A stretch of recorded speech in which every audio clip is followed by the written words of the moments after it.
Muito bem, queria convidar os irmãos a abrirem suas Bíblias no Evangelho de João, capítulo 15, verso 1. Olha só como é que começa o capítulo 15, o que chama mais a sua atenção ao ler o início desse capítulo. Muito bem, menina, falar com você, essa Bárbara é melhor que 13º. Eu sou. Jesus, quantas vezes a gente viu isso aqui, Bárbara? Um punhado, né? Um punhado. E muitas vezes uma leitura descontextualizada, sem muito cuidado, não dá a dimensão do que Jesus está falando. Por quê? O judeu falava eu sou? Não. Porque, vocês lembram lá de Moisés? Quando o povo perguntar quem está mandando eu tirar o povo do cativeiro, eu vou falar o quê? O que Deus respondeu para Moisés? Diga que o eu sou enviou você. Então, o judeu não usava o termo eu sou. Jesus, então, pega esse termo e se apropria dele, e por causa disso nós vimos que tentaram, inclusive, apedrejá-lo mais de uma vez, porque ele falava, eu sou, e ele fala mais uma vez aqui, no finalzinho já da sua vida, do seu tempo aqui na terra, ele fala, eu sou, mas eu sou o quê? Nesse caso, a videira verdadeira. E você fala assim, gente, mas o que Jesus está querendo falar que ele é a videira verdadeira? Ele usa durante o transcorrer, o João usa durante o transcorrer da sua narrativa do Evangelho, 3 símbolos que nós estudamos aqui, que são símbolos que representam o que Jesus era para a humanidade. Quais são os 3 dele? Eu sou, o pão da vida, eu sou a água, né? Quem beber da água que eu lhe der fluirá. Lembra da conversa com a mulher samaritana? E eu sou a luz deste mundo, né? Quando ele fala sobre a questão da luz. Agora, ele fala também que é o caminho, né? Que ele é o caminho que leva até o Pai, que é ele próprio, né? Ninguém vem ao Pai a não ser por mim. Ele usa essas figuras e agora ele usa uma quarta figura, que é a figura da videira. Por que será que os irmãos acham que Jesus usa, então, eu sou a videira verdadeira? Porque não somente eu sou a videira. Ele fala que é a videira verdadeira. As outras eram falsas? Será que é isso? Vamos ler um pouquinho por que Jesus usa esse termo e a gente poder compreender Jeremias 2:21. Jeremias 2:21.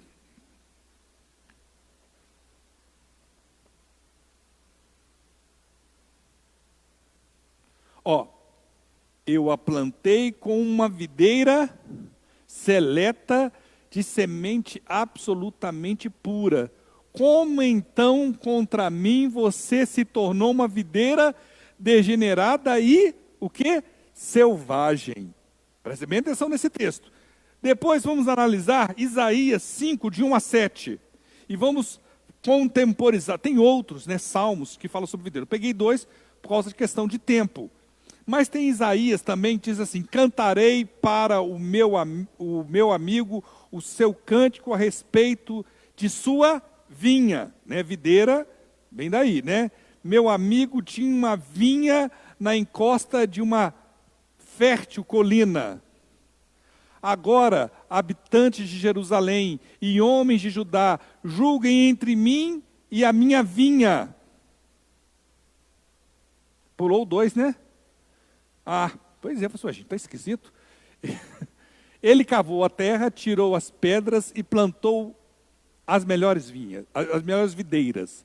Construiu uma torre de sentinela e também fez um tanque de prensar uvas.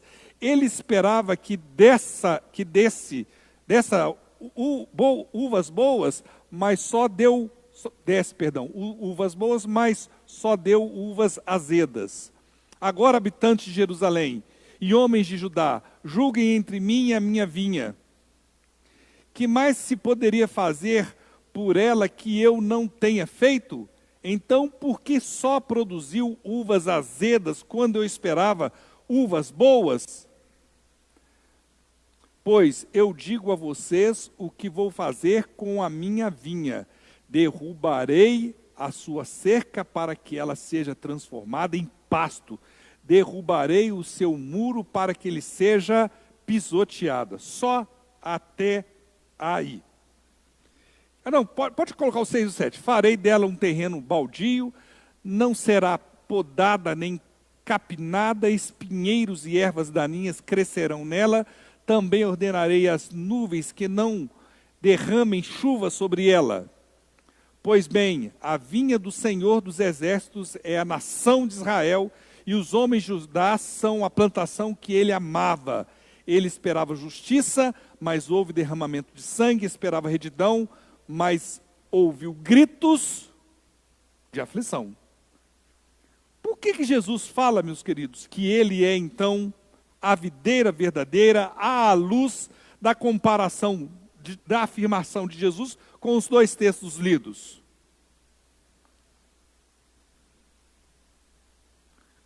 A videira simbolizava o quê?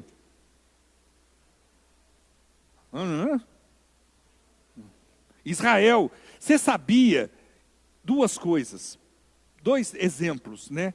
No tempo de Macabeus, que foi um tempo pouquinho antes da vinda de Jesus, um tempo que a gente fala que é entre o Velho e o Novo Testamento, um tempo compreendido de cerca de 400 anos, que Israel teve um apogeu muito grande, quando logo depois, por causa de conflitos internos, o Império Romano foi lá e dominou o povo de Israel. No tempo de Macabeus, quando a moeda era cunhada pelo próprio Israel, qual que era a figura que vinha na moeda?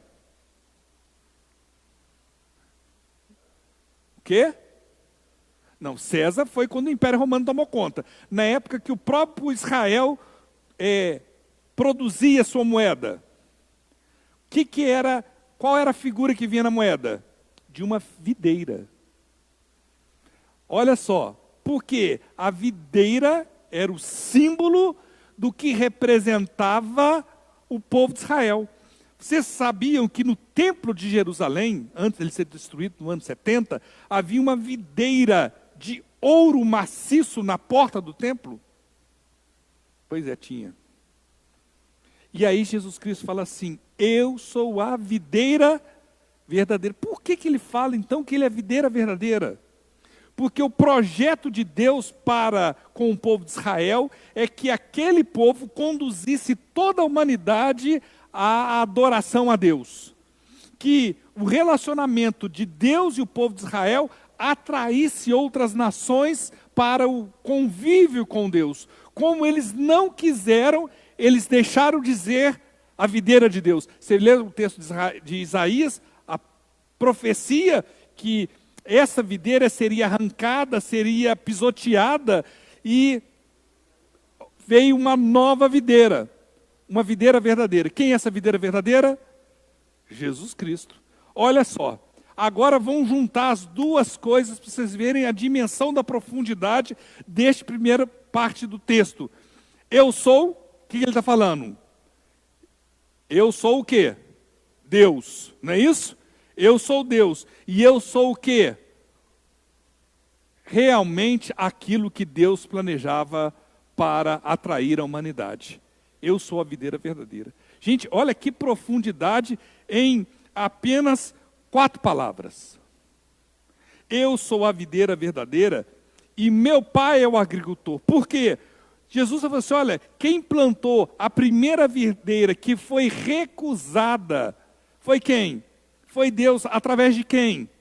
Lá atrás, volta lá, em Gênesis capítulo 12, Abraão, sai da onde? Da tua terra, do meio dos seus parentes lá, e eu vou te mandar para uma terra, e vou fazer de você uma grande nação.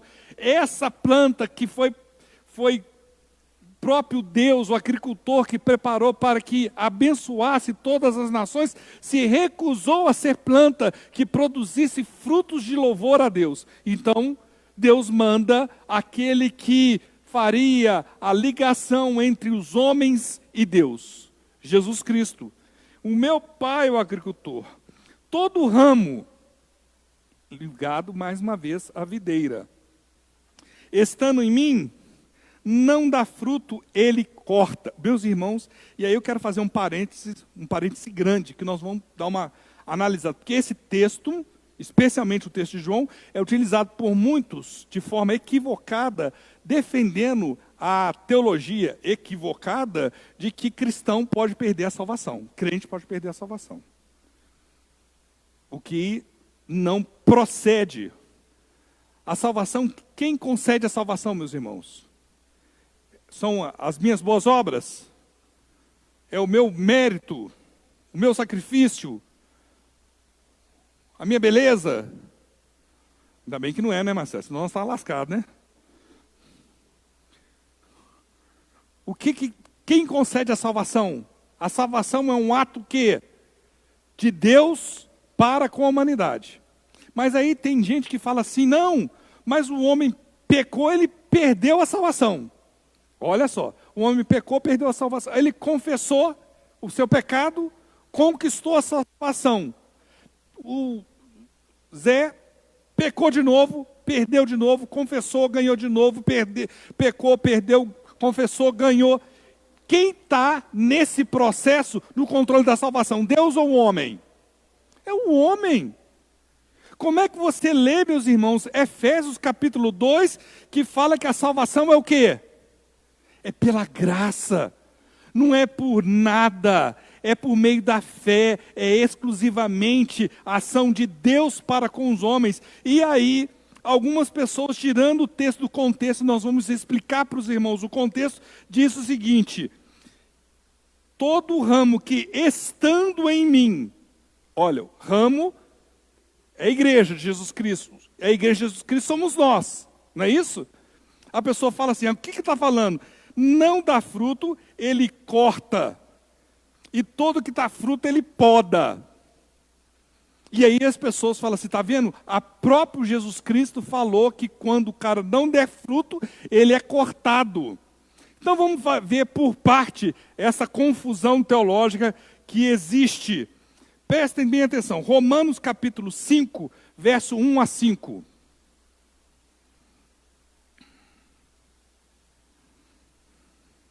Não, vamos fazer o contrário, perdão, André, vamos fazer o seguinte, vamos ver ao contrário. Romanos 8, 12 a 17. Romanos 8, 12 a 17. 8. Está 1. Isso. Prestem bem atenção, 12 a 17. Portanto, irmãos, estamos em dívida, não para com a carne, para vivermos sujeitos a ela. Pois, se vocês viverem de acordo com a carne, morrerão. Mas se pelo Espírito fizerem morrer os atos do corpo, viverão. Porque todos os que são guiados pelo quê, meus irmãos? Pelo quê? Pelo Espírito de quê? De Deus. Eles são o quê? São filhos de Deus. Pois vocês não receberam um espírito que os escravize para novamente temerem. Temerem o quê? A condenação eterna. Mas receberam o quê? O espírito que os torna o quê? Filhos por adoção. Quem que adota quem, meus irmãos? É o filho que adota o pai ou o pai que adota o filho? É o pai que adota o filho. Por meio do qual clamamos, Paizinho. O próprio Espírito testemunha ao nosso Espírito, quer dizer, próprio Deus nos dá tranquilidade para entendermos que nós somos o quê? Filhos de Deus. O Espírito de Deus que habita em seus filhos dá testemunho que de fato somos filhos de Deus. Se somos filhos, então somos o quê, meus irmãos? Herdeiros. Aí você fala assim, não, pequei, não sou herdeiro. Confessei, sou herdeiro. Não existe isso, meu irmão. Somos herdeiros, herdeiros de Deus, co-herdeiros com Cristo, se de fato participamos do seu sofrimento, para que também participemos da sua glória. Aqueles que confessam Jesus Cristo como Senhor e Salvador, são adotados por parte de Deus. Seus pecados foram justificados na cruz do pecado. Jesus Cristo pagou o preço dos nossos pecados, daquele que nós já cometemos e daquele que, infelizmente, eu e você iremos cometê-los. Porque Ele nos adotou, Ele nos amou. E esse amor é a garantia, o fato de sermos habitação do Espírito Santo é o selo que garante que somos filhos de Deus. E cristão não pode ter dúvida disso. Já o texto de Hebreus 10, 22 e 23, também nos remete a essa segurança que devemos ter em relação à certeza da nossa salvação. Também não é, quer me derrubar hoje.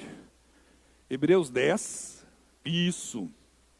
Assim, aproximemo-nos de Deus com um coração sincero e com plena, o que, meus irmãos? Convicção de quê? De fé. O que é fé? Certeza.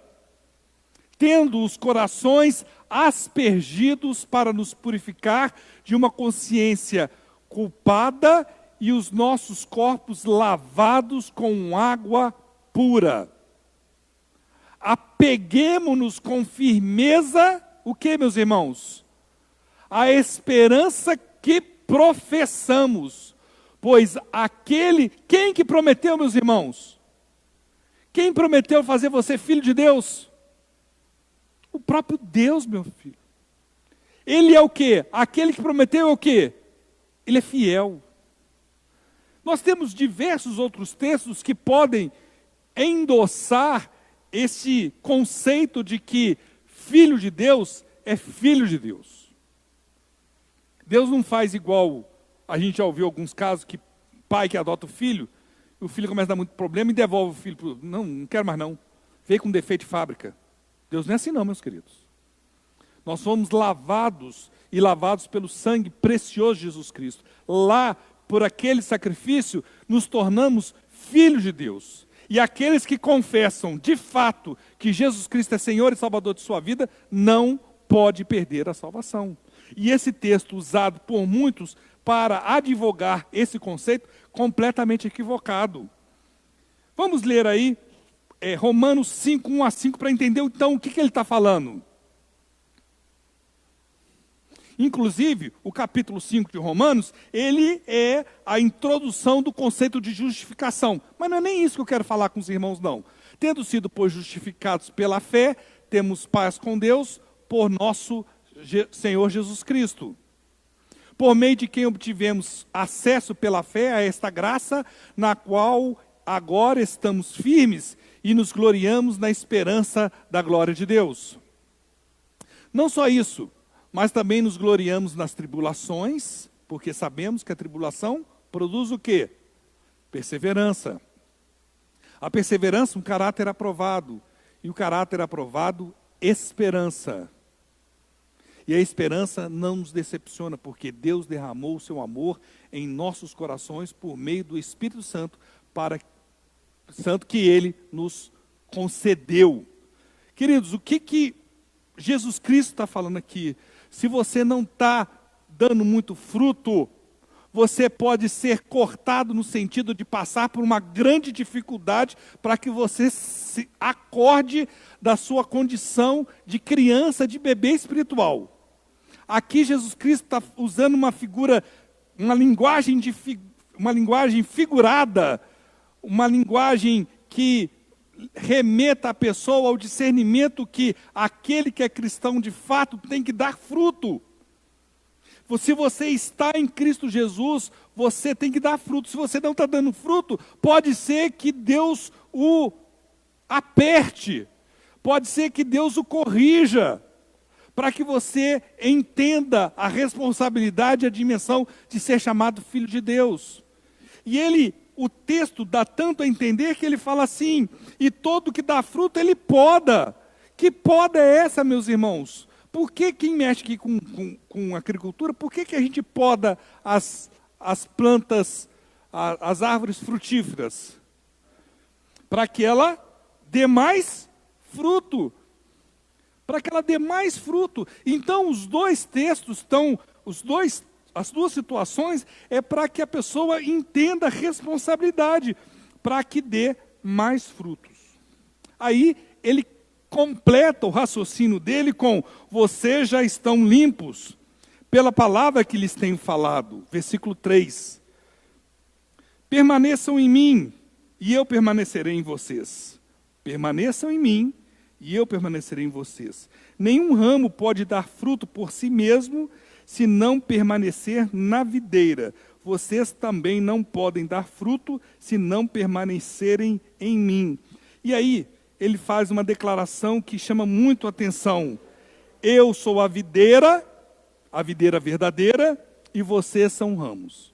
Esse discurso de Jesus para os seus discípulos, e eu gostaria de lembrar os irmãos que estamos momentos antes da crucificação de Jesus, são as palavras finais de Jesus de instrução, de ensino, de capacitação aos seus discípulos, onde ele está aproveitando o tempo que ele tem para que aqueles discípulos fossem formados naquilo que seria a jornada deles pós-morte e ressurreição de Jesus Cristo. Ele está falando o seguinte: olha, prestem bem atenção, quem é quem? E isso aí é um problema que nós temos seríssimo dentro da igreja de Jesus Cristo hoje em dia.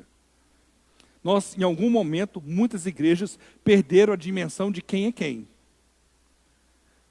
Muita igreja aí tirou Jesus Cristo do centro, deixou de ter uma mensagem cristocêntrica para colocar uma mensagem antropocêntrica, dando sentido à vazão dos desejos humanos no centro para promover crescimento fácil. Você é capaz, você tem direito, você vai conquistar, declare com ousadia, e você é cabeça, não é cauda. Essas bobagens, meus irmãos, desculpa o termo, teológicas, que criaram uma chaga no cristianismo contemporâneo que vai custar a ser curada e cicatrizada.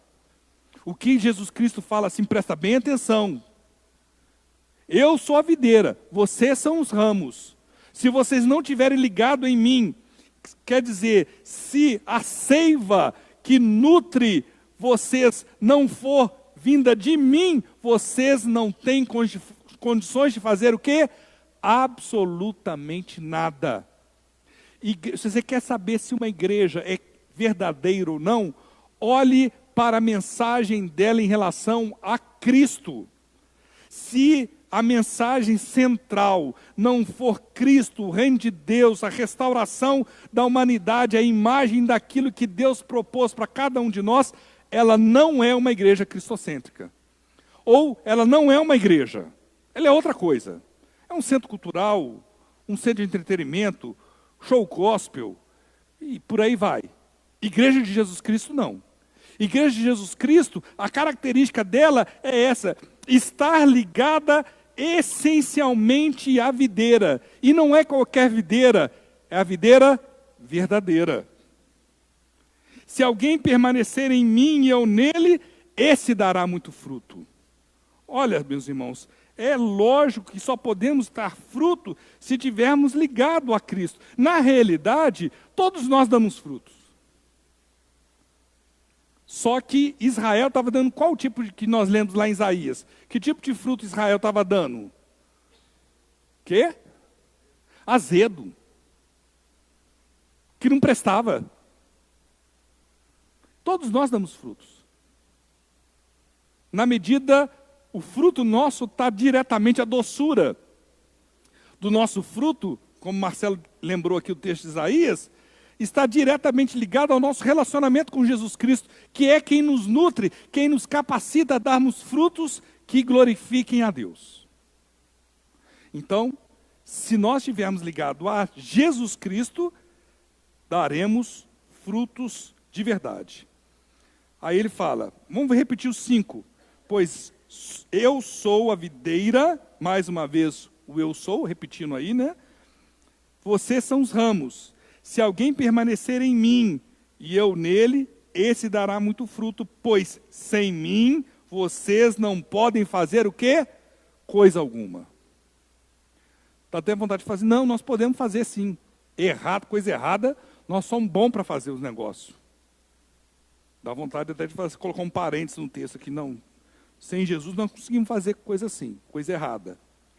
Se alguém não permanecer, versículo 6, se alguém não permanecer em mim, será como o ramo que é jogado fora, seca. Tais ramos são apanhados, lançados ao fogo e queimados. Meus irmãos, quando ele fala que o ramo é jogado fora para secar, para não ter utilidade nenhuma, que parábola de Jesus que Mateus nos conta que faz a gente refletir sobre esse texto? Joio e trigo. Jesus falou assim, olha, preste bem atenção. Se você acha que ser filho de crente basta para ter acesso ao Pai, está enganado. Se você acha que ser membro de igreja basta, se você acha que estar no louvor basta, se acha que vir ao culto basta, se você acha isso basta, preste bem atenção, muitas vezes você está destinado a ser juntado, como o joio será juntado no dia da volta de Jesus Cristo. E ai daqueles que caírem na mão dos anjos do Senhor, que separarão, como diz a palavra do Senhor, o joio do trigo.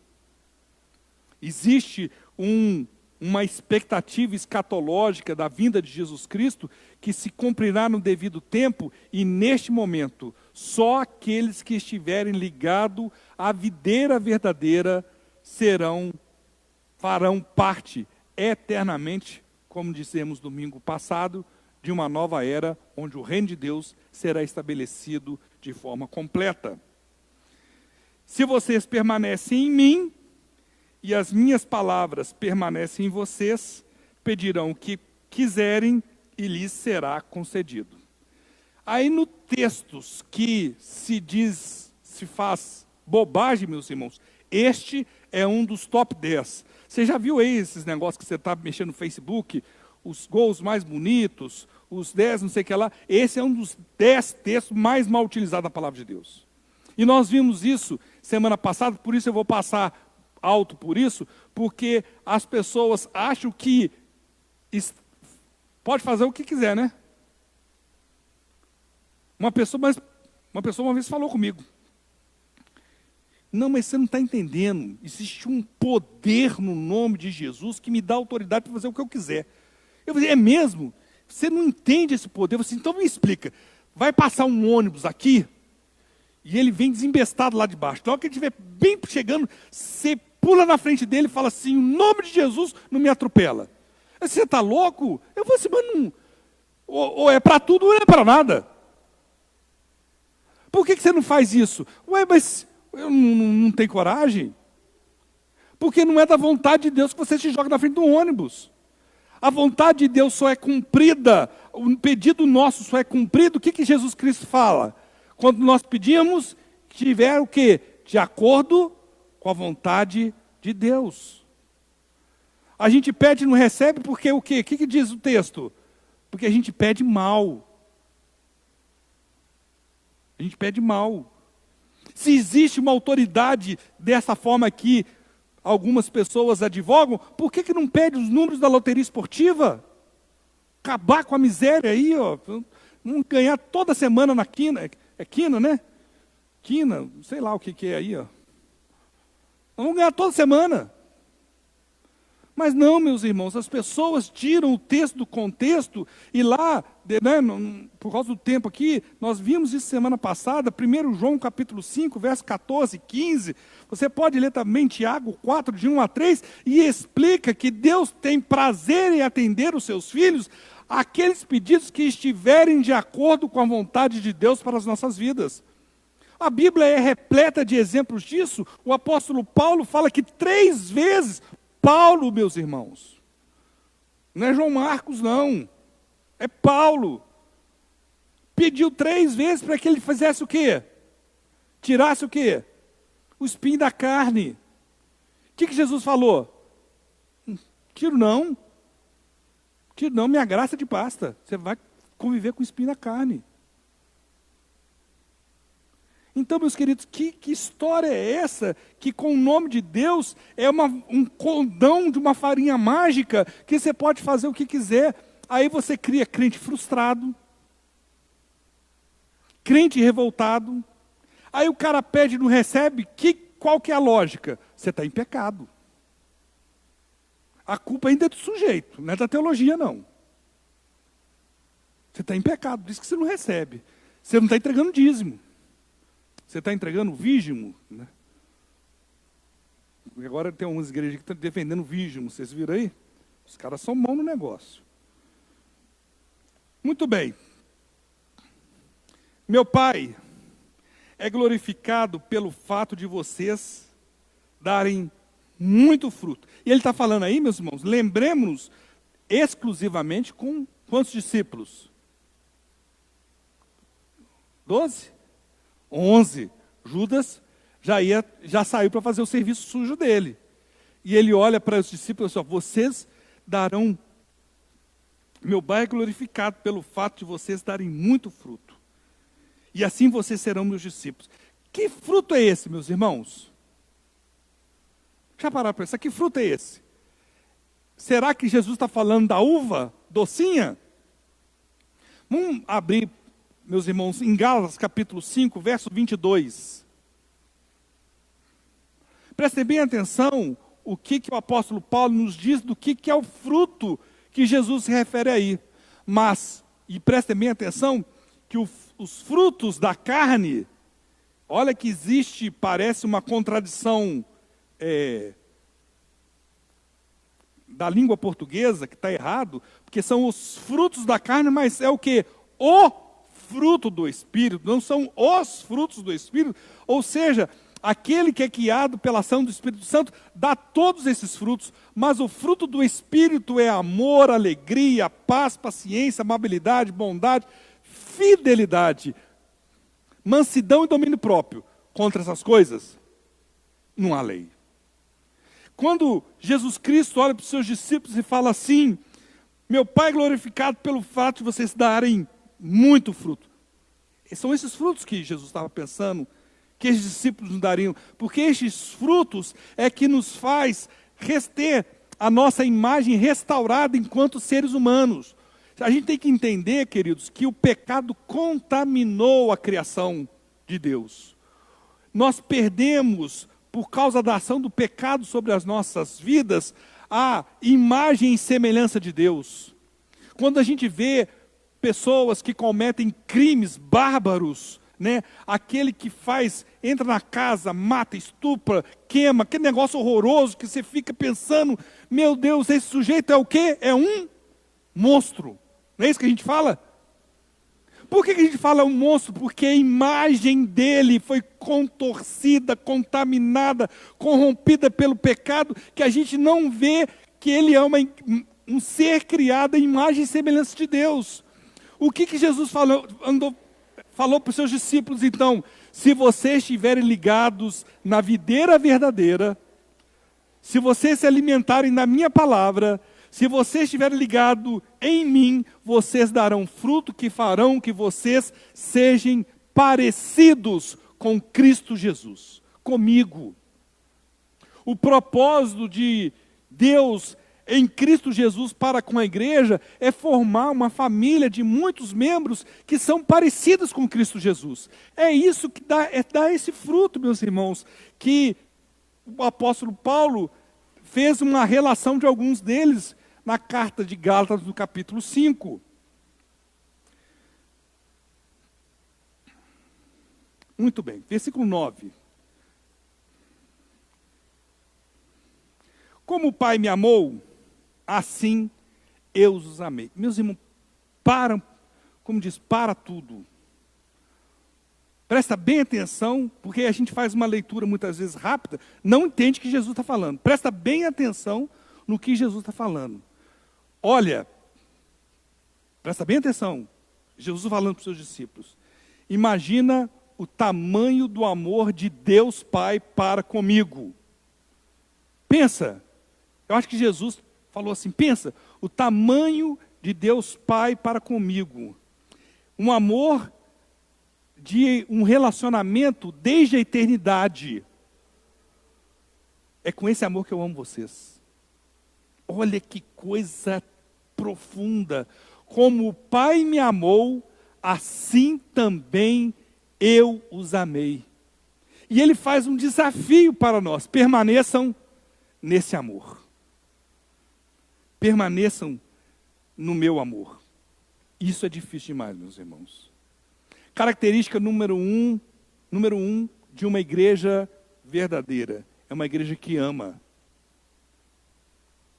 Você quer desconfiar de uma igreja que tem aparência de igreja cristã, que tem jeito, porque crente tem até jeito, né, gente? Você encontra o cara na fila do supermercado, você, aquele ali é crente. Que ele chega para a menina assim, graça e paz, amada. Você é crente, né? A paz do nosso Senhor Jesus Cristo. Porque crente tem um linguajar, de vez em quando é chato, né? Você fala, você está bom? Que a paz do nosso Senhor Jesus Cristo esteja sobre a sua vida nessa manhã. Eu perguntei se você está bom. Tem crente chato. A característica principal é o amor, queridos. Se você entrar no lugar e tiver julgamento demais, se tiver muita justiça e pouco amor, você desconfia desse povo. Igreja é lugar de graça, de cura, de transformação, de restauração, de alicerce firmado na palavra de Deus, mas com graça. Porque se não fosse a graça de Deus, meus queridos, vou falar uma coisa para você, nenhum de nós estava aqui não. Está todo mundo lascado, mas bem lascado. Nós estamos aqui porque nós fomos alvos da graça, da misericórdia e do amor de Deus. Então, uma igreja que é verdadeira, ela está ligada na videira e o fruto que ela dá, que chama a atenção, é o amor, manifestado através de uma ação de graça e de misericórdia sobre a vida daqueles que estão ao seu redor. E ele continua, se vocês obedecerem os meus mandamentos, percebam que este ato de falar de obedecer e aos mandamentos é corriqueiro na palavra de Deus. Jesus falou lá no capítulo 14, verso 15, se vocês me amam, obedecerão aos meus mandamentos. Depois ele fala assim, se vocês obedecerem aos meus mandamentos. Quer dizer, não tem como amar a Deus e ser o quê? Desobediente. E eu falo, meus irmãos, que isso é difícil muitas vezes da gente entender, e muito mais difícil de entender é entrar no nosso coração e colocar em prática. Mas vou falar um negócio aqui que muitas vezes choca um pouquinho os irmãos. Tem gente que confunde louvor e adoração. Não há, muito pelo contrário, erro nenhum em louvarmos a Deus. Nós estávamos aqui louvando com a Júlia, com a Bárbara, com a Carlinha, né? E é ótimo louvar a Deus.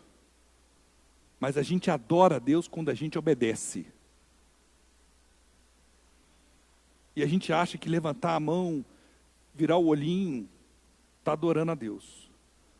E esquece que durante a semana nós fazemos coisas que estão em desacordo com a vontade de Deus para as nossas vidas. Uma coisa é louvar a Deus, e devemos louvá-lo continuamente, de manhã, de tarde e de noite. Mas a gente adora a Deus. A gente entra em sintonia com a presença de Deus em nossas vidas quando nós obedecemos ao nosso Deus. Nós obedecemos a Deus quando respondemos de forma positiva aos mandamentos dele sobre as nossas vidas. Se vocês obedecerem aos meus mandamentos, permanecerão no meu amor, assim como tenho obedecido aos mandamentos de meu Pai, e em seu amor permaneço. Nossa, vamos correr um pouquinho aqui, que eu quero acabar esse conceito aqui com os irmãos. Tenho lhes dito essas palavras para que a minha alegria esteja em vocês e a alegria de vocês seja completa. Então, meus queridos, o conceito que Jesus está passando aqui, que é adoração a Deus, é obediência. E obediência é fonte de verdadeira alegria. E a gente acha, meus irmãos, que nós seremos alegres, que nós ficaremos satisfeitos quando fazemos o quê? A nossa vontade. E não é. Essa alegria de fazer a nossa vontade é uma alegria passageira, mentirosa, enganosa, que o inimigo sopra os nossos ouvidos. O que a palavra de Deus nos diz que seremos de fato alegres quando adorarmos a Deus. Nós adoramos a Deus quando nós obedecemos a Ele. Neste conceito, neste contexto, o nosso coração é inundado por uma alegria que vem de Cristo Jesus. O meu mandamento é este: amem-se uns aos outros como eu os amei. E aí a gente remete lá ao texto que nós lemos na abertura de 1 João, capítulo 3, onde ele fala que, de fato, se nós falamos que amamos, mas não agimos, é palavra vazia. Ninguém tem maior amor do que aquele que dá sua vida pelos seus amigos. E aí muita gente fala assim, defende, né, nessa esteira de erros, de textos tirados do contexto, fala seus amigos, que Jesus escolheu alguns, né? Seus amigos. Mas olha só, de fato foi Jesus que escolheu os seus discípulos. Mas nesse texto especificamente, Jesus está falando para quem? Ele está falando para quantas pessoas? Para 11 pessoas. E essas 11 pessoas eram o que de Jesus? Eram amigos dele. Então, vocês serão meus amigos se fizerem o que lhes ordeno. Mais uma vez, questão da adoração. Já não o chamo servo, porque o servo não sabe o que o Senhor faz. Em vez disso, eu os tenho chamado o quê? Amigos. Olha só como é que a palavra amigo está relacionada com o início do texto. Vocês são meus amigos. Eu abri o meu coração para vocês. Eu explanei para vocês quem eu sou, o ministério que eu vim fazer aqui na face da terra. Por que ele fala assim? Porque tudo o que eu ouvi de meu pai eu lhes tornei conhecido. E aí, mais uma vez fora do contexto, porque foi Jesus que escolheu seus discípulos. Antigamente, quando alguém procurava um mestre, o discípulo procurava um mestre. E Jesus fez ao contrário. Jesus escolheu seus discípulos. Então é por isso que ele fala assim: vocês não me escolheram, mas eu os escolhi para irem e darem muito fruto, fruto que permaneça, a fim de que o Pai lhes conceda o que pedirem em meu nome. Pedir em meu nome, gente, não é usar o nome de Jesus como uma farinha de cola, não. Pedir em meu nome é pedir de acordo, debaixo, em submissão à soberana vontade de Deus sobre as nossas vidas. Este é o meu mandamento: amem-se uns aos outros.